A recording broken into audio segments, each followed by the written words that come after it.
한국이 사우디에서 300조에 가까운 대박 계약을 따냈다. 최근 한국 기업들의 뛰어난 기술력에 따른 해외 수주가 잇따르고 있는데요. 특히 사우디에서 압도적인 차이로 미국 기업을 이기고 300조 수주를 따냈다고 합니다. 무슨 일이 있었는지 바로 알아보겠습니다. 안녕하세요. 저는 미국 하버드를 졸업하고 포드 본사 프로젝트 책임자로 있는 제임스 카터입니다. 저는 오랜 기간 쌓은 기술력과 경험을 바탕으로 세계 최고의 기술력을 자랑하는 포드 기업의 임원입니다. 저는 남들이 10년 걸릴 승진을 저는 불과 5년 만에 이루어냈습니다. 무엇보다 제 강점은 글로벌 시장에 대한 이해와 빠른 판단력이 있어요. 그래서 우리 회사 CEO 데이빗은 사우디에서 역사적인 프로젝트가 발표되었다며 제게 수주 책임을 맡겼어요. 사우디 정부가 발표한 미래형 전기차 공장 건설 프로젝트는 단순한 건물이 아닌 비전이었습니다. 2조 원 규모로 중동을 전기차 산업의 중심으로 만들겠다는 야심찬 계획이었죠. 리야드 공항에 내리는 순간 뜨거운 사막 공기가 저를 반겼습니다. 저와 저희 팀은 본사의 강력한 지시 아래 최신 AI 기반 스마트 공장 설계와 완전 자동화된 생산 시스템을 적용해 사우디의 혹독한 사막 환경에서도 당당히 경쟁할 수 있다는 자신감을 가지고 현장에 도착했어요. 그때의 기회라는 생각에 가슴이 벅차 올랐습니다. 사우디 왕실 소유의 호텔 로비에서 첫 미팅이 있었습니다. 그곳에서 저는 뜻밖의 경쟁자를 만났어요. 한국의 H엔지니어링 이준호 대표입니다. 그의 명함을 받아들이며 속으로 가볍게 웃었습니다. 한국 기업이라고 해서 자동차는 잘 만들겠지만 건설은 전혀 다른 이야기라고 생각했습니다. 특히 이런 메가 프로젝트는 포드 같은 글로벌 거인의 영역이었고 이준호의 눈빛은 날카로웠지만 말했습니다. 그의 이력서를 슬쩍 훑어보니 중동, 동남아 등 극한 환경에서 빠르게 성장했다고 합니다. 그래도 포드와 비교할 수는 없었어요. 우리는 100년의 역사와 세계 최고의 기술력을 자랑하는 자동차 회사니까요. 첫 공식 미팅에서 사우디 측 프로젝트 책임자 라시드가 중동이 석유를 넘어 친환경 에너지의 중심지가 될 것이며 이 전기차 공장이 그 시작점이 될 것이라고 강조했습니다. 회의실을 둘러보며 라시드의 시선이 저와 이준호 사이를 오갔습니다. 저는 자신 있게 미소 지었습니다. 우리가 최종 선정될 것이라는 확신이 있었으니까요. 절차상 한국 팀을 끼워 넣은 거라 생각했습니다. 미팅이 끝나고 이준호가 다가와 좋은 경쟁이 되길 바랍니다 하는 인사를 건넸습니다. 그의 말투는 공손했지만 자신감이 넘쳤습니다. 저는 경쟁이라면 결과는 이미 뻔하지 않냐는 뉘앙스로 답했습니다. 그러자 이준호는 저희는 최첨단 기술이 아니라 현장 적응 능력으로 승부를 볼 예정이에요 라는 말을 남겼어요. 당시에는 그 말의 의미를 이해하지 못했죠. 그저 후발주자의 빈말로 여겼습니다. 다음날 저희 포드팀은 사우디 관계자들 앞에서 화려한 프레젠테이션을 펼쳤어요. 최첨단 AI 기반 스마트 공장, 완전 자동화된 생산 라인, 초정밀 설계까지 발표하자. 박수 소리가 회의실을 가득 채웠습니다. 라시드의 눈빛에서 승리를 직감했죠. 반면 한국팀의 프레젠테이션은 의외로 소박했습니다. 화려한 기술 대신 사막 환경에 최적화된 설계를 강조했어요. 솔직히 말해서 별로 감명받지 못했습니다. 빈말로라도 칭찬하기 어려울 정도였죠. 그런데 갑자기 사우디의 라시드가 예상치 못한 제안을 했습니다. 설계만이 아니라 3개월 내 실제 시공 테스트를 완료한 팀을 최종 선정하겠다는 것이었죠. 순간 회의장이 술렁였고 테스트라는 건 완전히 게임의 룰을 바꾸는 일이었습니다. 하지만 저는 동요하지 않았어요. 오히려 더 좋은 기회라고 생각했습니다. 현장에서 포드의 진가를 보여줄 수 있으니까요. 저는 포드가 언제든 준비되어 있다고 자신 있게 대답했어요. 그러나 문득 이준호를 바라봤을 때 이상한 느낌이 들었습니다. 그는 조용히 미소 지으며 무언가 계산하는 듯한 눈빛이었죠. 어쨌든 결과는 뻔하다고 생각했습니다. 미국으로 돌아온 후 포드 본사에서는 즉각 사우디 프로젝트 팀을 구성했습니다. 최고의 엔지니어들과 디자이너들이 밤낮 없이 작업했죠. 완벽한 계획을 세워야 했으니까요. 회의실 벽면은 온통 청사진과 3D 모델로 가득 찼습니다. 우리는 사우디 정부를 압도할 프레젠테이션을 준비하고 있었습니다. 저는 매일 아침 팀원들에게 자신감을 불어넣으며 우리가 세계 최고다. 한국 팀과의 경쟁은 그저 형식적인 절차일 뿐이라고 말했습니다. 팀원들도 모두 공감했고 어떻게 포드의 한국 기업이 대등한 경쟁자가 될 수 있겠습니까? 라는 생각을 하며 한 달 동안 거의 잠을 자지 않고 프로젝트 계획을 완성했습니다. 사우디로 다시 날아간 날 저는 그 어느 때보다 자신감에 차 있었습니다. 가방 속에는 최첨단 AI 기반 스마트 공장 설계도가 들어 있었어요. 완전 자동화된 생산 라인, 최고급 소재를 사용한 초정밀 설계, 모든 것이 완벽했습니다. 특히 AI 시스템은 포드의 자랑이었고 생산 효율을 30% 이상 높일 수 있는 혁신적인 기술이었으나 사우디 왕실에서 마련한 컨퍼런스 룸은 웅장했습니다.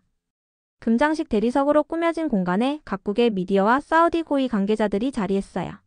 그들 앞에서 저는 최고의 프레젠테이션을 펼쳤습니다. 홀로그램으로 미래 공장의 모습을 보여주자 감탄사가 흘러나왔죠. 생산 과정부터 에너지 효율성, 경제적 효과까지 모든 데이터를 완벽하게 제시했어요. 발표를 마치자 박수 소리가 터져나왔고 사우디 관계자들의 표정에서 감동을 읽을 수 있었습니다. 특히 라시드는 연신 고개를 끄덕이며 만족스러운 표정을 지었습니다. 성공이라는 확신이 들었죠.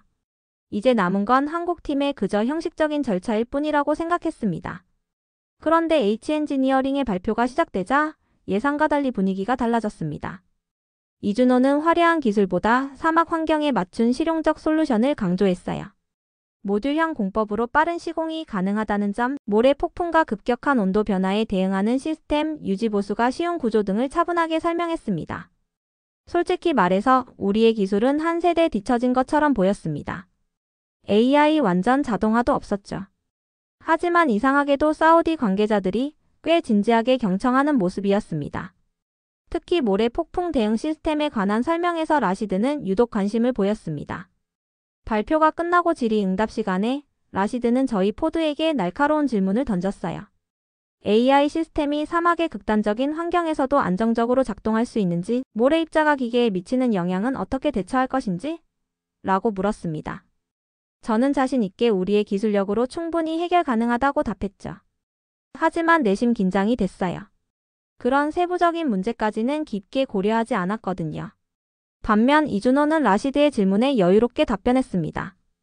중동과 북아프리카의 유사 환경에서 검증된 사례들을 구체적으로 제시하니 그의 답변에는 실전 경험에서 우러나오는 설득력이 있었습니다. 처음으로 저는 한국인이 만만한 상대가 아닐지도 모른다는 생각이 들었습니다. 회의가 끝나고 밖으로 나오는데 마음 한구석이 불편했습니다.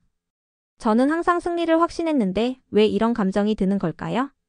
호텔로 돌아와 창밖으로 펼쳐진 리야드의 밤 풍경을 바라보며 생각에 잠겼습니다. 시내 중심의 우뚝 선 고층 빌딩들과 달리 지평선 너머로는 끝없는 사막이 펼쳐져 있었습니다. 그 광활한 사막에서 우리의 첨단 기술이 통할까 하는 의문이 들었지만 곧 포드는 어떤 환경에서도 적응할 수 있는 기술력을 갖고 있다고 스스로를 달래보았습니다. 다음 날 아침 사우디 정부는 최종 결정을 발표했습니다. 예상대로 두 회사 모두 설계 단계를 통과했고 이제 3개월 내에 실제 시공 테스트를 완료해 결과물을 평가받게 됐습니다. 각 회사에는 동일한 규모의 부지와 예산이 할당되었습니다. 저는 즉시 미국 본사에 소식을 전했어요. 기술과 장비를 최대한 빨리 동원해야 했으니까요. 마지막으로 이준호와 마주쳤을 때 그의 눈빛에 담긴 자신감이 이상하게 느껴졌습니다. 그는 한국으로 돌아가 팀을 꾸릴 것이라며 2주 후에 만나자고 했어요. 저는 이미 내일부터 작업을 시작할 계획이었습니다. 속으로 그들의 준비 부족을 비웃었죠. 이 정도 차이면 승리는 더욱 확실해 보였으니까요. 이대로라면 3개월 후에 포드가 중동 최대 규모의 계약을 따낼 것이고 저는 회사 내에서 더 높은 자리로 승진할 거라고 생각했죠. 이 정도면 아마도 부사장 자리까지 노려볼 수 있을 거란 생각에 들떠 있었습니다. 사우디아라비아 현장에 도착한 첫날 저는 흐뭇했습니다. 미국에서 특별 수송기로 실어온 최첨단 장비들이 줄지어서 있었고 엄선된 포드 베테랑 엔지니어 30명이 대기하고 있었습니다. 모두가 자신감에 차 있었어요. 우리 앞에는 평탄하게 정리된 넓은 부지가 펼쳐져 있었고 그곳에 미래의 전기차 공장이 들어설 예정이었습니다. 첫 주는 순조로웠습니다. 기초 공사가 빠르게 진행되었고 AI 센서 설치를 위한 준비도 차질 없이 이루어졌죠. 모든 일정이 계획대로 흘러가는 듯 했습니다. 한국팀의 현장은 우리보다 약 500m 떨어진 곳에 있었는데 그들은 아직 본격적인 작업을 시작하지 않은 것처럼 보였습니다. 몇 명의 인원만 부지를 살펴보고 있을 뿐이었죠. 한국인들이 빨리빨리의 민족이라 날린 공사를 하는 걸 빨리빨리라고 말하는 건 아니냐? 며 팀원들과 그들을 비웃었습니다. 그러나 작업 7일차 갑자기 하늘이 어두워지기 시작했습니다. 모래 폭풍이 몰아치기 시작한 겁니다. 처음 경험하는 사막의 모래 폭풍은 상상을 초월했습니다. 시야가 완전히 차단되고 미세한 모래 입자가 모든 곳에 침투했습니다. 팀원들이 허둥지둥 장비에 보호 덮개를 씌우기 시작했지만 역부족이었습니다. 모래는 저희가 설치한 첨단 AI 센서 내부로 파고들었고 정밀한 전자장비들이 하나둘씩 오작동하기 시작했어요.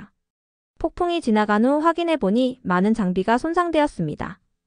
특히 AI 제어 시스템의 핵심 부분이 모래 때문에 고장났습니다. 저는 급히 본사에 연락해 대체 부품을 요청했습니다. 그러나 미국 본사에서는 대체 부품을 받기까지 최소 5일이 걸린다는 답변이 돌아왔습니다. 게다가 날씨 예보를 확인해보니 이번 주에만 2차례의 모래 폭풍이 더 예상된다고 했죠. 최악의 상황이었습니다. 문제는 모래 폭풍이 아니었습니다. 낮에는 섭씨 50도를 웃도는 극심한 더위가 장비를 과열시키고 밤에는 갑자기 온도가 떨어져 결로 현상이 발생했습니다. 저희 첨단 전자장비는 이런 극단적인 환경을 고려해 설계되지 않았습니다. 매일 아침 새로운 문제가 발견되었죠. 이런 건 전혀 예상하지 못했습니다. 미리 시뮬레이션에서 이런 상황을 고려해야 했는데 말입니다. 저는 초조해지기 시작했습니다. 일정이 계속 지연되고 있었고 본사에서는 매일 진행 상황을 물어봤어요. 게다가 현지 노동자들도 불만을 터뜨리기 시작했습니다. 그들은 이런 열악한 환경에서 일하는 데 익숙하지 않았죠. 저는 우리가 세계 최고의 기술을 가지고 있으니 이 정도 문제는 충분히 해결할 수 있다며 팀원들을 달래기 시작했습니다. 제 목소리에서 자신감이 사라진 것을 스스로도 느낄 수 있었습니다. 밤에 텐트에 홀로 남겨진 때면 처음으로 실패의 가능성을 진지하게 고민하게 되었습니다. 그러던 어느 날 사우디 정부 관계자들이 예고 없이 현장을 방문했습니다. 라시드의 표정은 실망감으로 가득했습니다. 그는 완성된 부분이 계획의 25%에 미치지 못한다는 점을 지적했습니다. 더 충격적인 건 그들이 바로 우리 현장에서 한국팀으로 향했다는 사실이었습니다. 그들의 표정이 밝아지는 것을 멀리서 볼 수 있었습니다. 저는 충동적으로 한국팀의 현장으로 따라갔고 그곳에서 믿을 수 없는 광경을 목격했습니다. 그들의 공사는 이미 45% 이상 진행되어 있었고 기본 구조물이 모두 세워져 있었습니다. 가장 놀라운 건 모든 장비가 정상적으로 작동한다는 점이었습니다. 모래 폭풍이 몰아치는 상황에서도 이준호는 라시드에게 자신감 있게 설명을 이어갔습니다.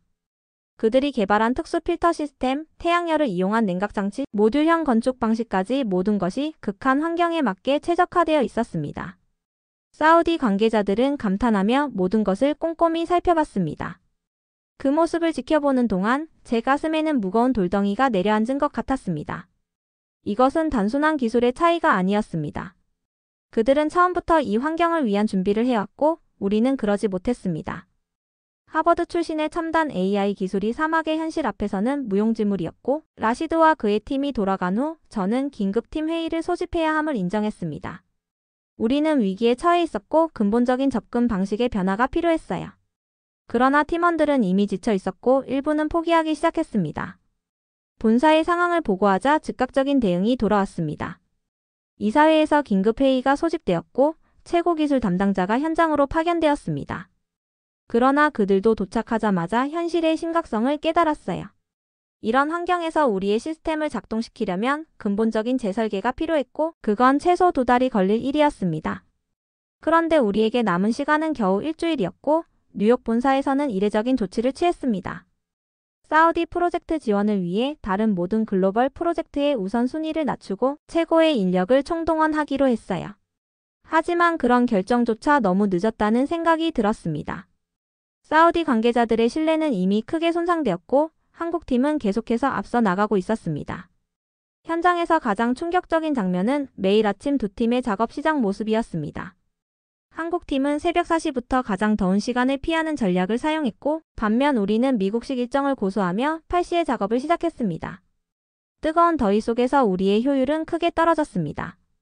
그들은 현지 환경에 완벽하게 적응하고 있었고 우리는 여전히 적응하지 못하고 있었습니다. 프로젝트가 진행되던 중 본사 CEO 데이빗이 직접 현장을 방문했습니다. 그의 표정에는 충격이 역력했습니다. 수치로 보고받는 것과 실제 눈으로 보는 것은 완전히 달랐기 때문이었죠. 데이빗은 한국팀의 현장도 둘러본 후 한동안 말이 없었습니다. 그리고 마침내 입을 열었을 때 그의 음성은 이전의 자신감 넘치는 톤이 아니었습니다. 우리가 너무 오만했다. 한국 중소기업을 무시한 게 잘못이다. 라고 말했습니다. 그 말을 듣는 순간 제 마음 한 구석이 무너지는 듯 했습니다. 평생 최고만을 추구해온 포드가 아시아의 신생기업에게 패배를 인정하는 순간이었고 데이빗은 다음날 뉴욕으로 돌아갔습니다. 저는 더 큰 압박 속에 남겨졌습니다. 마침내 사우디 정부로부터 공식 통보가 왔습니다. 프로젝트 중간 평가에서 우리는 한국팀에 크게 뒤처져 있으며 이대로 가면 최종 계약은 H 엔지니어링에 돌아갈 가능성이 높다는 내용이었습니다. 그들은 우리에게 마지막 기회를 주는 의미로 2주의 시간을 더 허락했지만 사실상 이는 패배를 의미했습니다. 그날 밤 사막의 별빛 아래에서 저는 인생에서 가장 쓰라린 실패를 마주했습니다. 모든 것이 제 책임이었습니다. 환경을 제대로 예측하지 못했고 적응하지 못했으며 팀을 제대로 이끌지 못했습니다. 하버드 출신의 제 이론과 화려한 이력이 현실의 문제 앞에서는 무용지물이었음을 깨달았습니다. 프로젝트 중간 평가 이후 한국팀은 계속 앞서 나갔습니다. 저는 결국 한국팀의 현장을 직접 둘러보기로 결심했습니다. 공식적인 방문이 아닌 단순한 관찰자로서 이른 새벽 아직 어둠이 채 가시지 않은 시간에 현장에 도착했습니다. 멀리서 지켜보며 놀라운 광경을 목격했습니다. 모든 작업자들은 특수 제작된 방진복을 입고 있었고 각 장비마다 특별한 보호 장치가 설치되어 있었습니다. 작업 방식도 완전히 달랐습니다. 그들은 미리 제작된 모듈을 조립하는 방식으로 건설을 진행하고 있었죠. 더 가까이 다가가자 무언가 눈에 띄었습니다. 그들의 AI 센서 시스템은 우리와 비슷했지만 핵심적인 차이가 있었습니다. 모든 센서에는 이중 필터 시스템이 적용되어 있었고 전자장비는 특수 냉각 장치로 보호되고 있었습니다. 그들은 사막 환경을 철저히 연구하고 그에 맞는 해결책을 준비해온 것이었습니다. 그때 누군가 제 어깨를 두드렸습니다. 놀라 돌아보니 이준호였습니다. 그는 이른 아침부터 무슨 일이냐고 물었지만 그의 표정에서는 이미 제 의도를 간파했다는 것을 알 수 있었습니다. 저는 솔직하게 상황을 인정했습니다. 우리가 어려움을 겪고 있으며 여러분의 방식이 궁금하다고 물었습니다. 예상과 달리 이준호는 적대감 없이 저를 현장 사무실로 초대했습니다. 사무실 벽에는 사막 환경에 관한 상세한 연구 자료들이 빼곡히 붙어 있었습니다. 기온 변화, 모래 입자 크기 분석, 풍속 패턴까지 모두 정리되어 있었습니다. 그들은 프로젝트를 시작하기 전에 이 모든 것을 철저히 연구해왔던 것입니다. 이준호는 차분하게 설명을 이어갔습니다. 한국 기술자들은 이전에도 사막 환경에서 여러 프로젝트를 진행한 경험이 있었고 그때마다 얻은 교훈을 체계적으로 기록하고 개선해 왔다고 합니다. 그들에게 이번 프로젝트는 처음이 아니었던 것이죠. 모래 폭풍 대응 시스템, 극단적 온도 변화에 대처하는 방법, 현지 자원 활용 전략 등 모든 것이 이미 검증된 방식이었습니다. 가장 놀라운 발견은 그들의 팀 구성이었습니다. H 엔지니어링의 팀에는 첨단 기술 전문가뿐만 아니라 중동 출신의 현지 전문가, 기후학자, 심지어 생태학자까지 포함되어 있었습니다. 다양한 관점에서 문제를 바라보는 그들의 접근법이 결국 성공의 비결이었던 것입니다. 이준호의 사무실 책상 위에는 프로젝트 아도니스하고라고 적힌 폴더가 있었습니다. 제 시선이 그곳에 머물자 그는 살짝 미소를 지으며 이것이 사우디 사막에 특화된 건설 기술 개발 프로젝트라고 설명했습니다. 3년 전부터 준비해 온 장기 프로젝트였습니다. 컴퓨터 화면에는 현재 진행 중인 작업의 실시간 모니터링 시스템이 떠 있었고 각 모듈의 온도와 습도, 미세한 진동까지 모든 것이 감시되고 있었습니다. 문제가 발생하면 즉시 대응할 수 있는 시스템이었고 그들의 AI는 화려한 기능보다 실용성에 초점을 맞추고 있었습니다. 그리고 건설 현장을 함께 둘러보는 동안 저는 또 다른 충격적인 사실을 발견했습니다. 한국 팀의 작업자들은 대부분 현지인들이었습니다. 그들은 사막 환경에 익숙한 사람들을 고용해 현지 지식을 활용하고 있었습니다. 반면 우리는 대부분 미국에서 데려온 엔지니어들로 팀을 구성했고 그들은 이 환경에 적응하는 데 큰 어려움을 겪고 있었습니다. 이러한 세부적인 부분까지 고려한 그들의 준비성에 감탄할 수밖에 없었습니다. 현장을 나오면서 저는 완전히 다른 사람이 된 것 같은 기분이 들었습니다. 지금까지 저는 첨단 기술과 화려한 이론만이 성공의 열쇠라고 믿어왔습니다. 하지만 실제 환경에 적응하는 실용적인 지혜가 얼마나 중요한지를 그제야 깨달았습니다. 한국팀은 단순히 좋은 기술을 가진 것이 아니라 그 기술을 실제 환경에 맞게 적용하는 능력이 뛰어났습니다. 그날 밤 저는 이 프로젝트를 깔끔하게 포기해야 한다고 결심했습니다. 대신 한국팀에게 배울 것이 있으면 최대한 배워서 돌아가는 게 남는 거라는 생각이 들었습니다.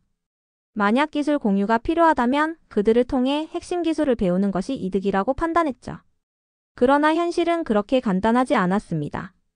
본사에 이 계획을 보고했을 때 CEO 데이빗은 격분했습니다. 그는 경쟁사와의 협력이 포드의 가치와 맞지 않으며 기술 유출 위험이 너무 크다고 주장했습니다. 무엇보다 이것은 우리의 패배를 공식적으로 인정하는 셈이라는 우려를 표했습니다. 밤새 영상회의를 통해 본사를 설득하려 했지만 이사의 반응은 차가웠습니다. 그들에게 이건 단순한 프로젝트 성공 여부가 아니라 회사의 자존심과 신념의 문제였어요. 결국 저는 최후 통첩을 받았습니다.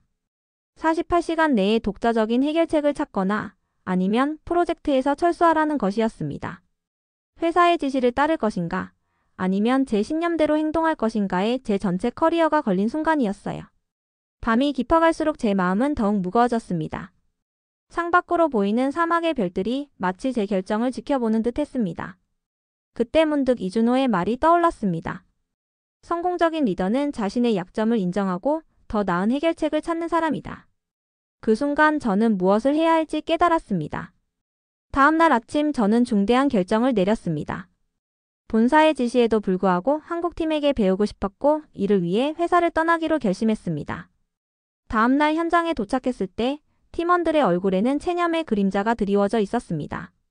그들도 우리의 시간이 얼마 남지 않았음을 알고 있었습니다. 그런 그들 앞에서 저는 마지막 회의를 소집했습니다.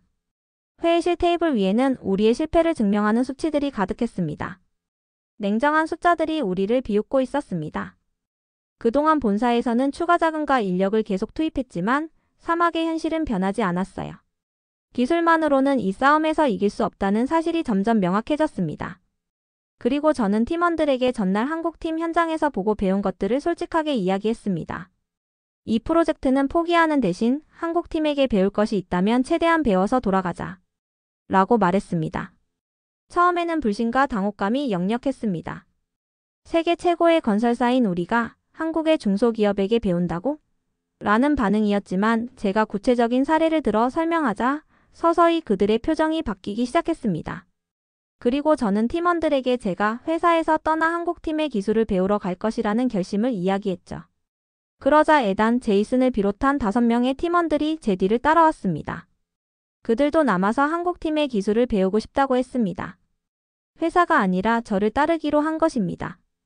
에단의 말에 모두가 뭉클한 감동을 느꼈습니다. 다음 날부터 우리는 한국팀의 일원이 되어 함께 작업했습니다.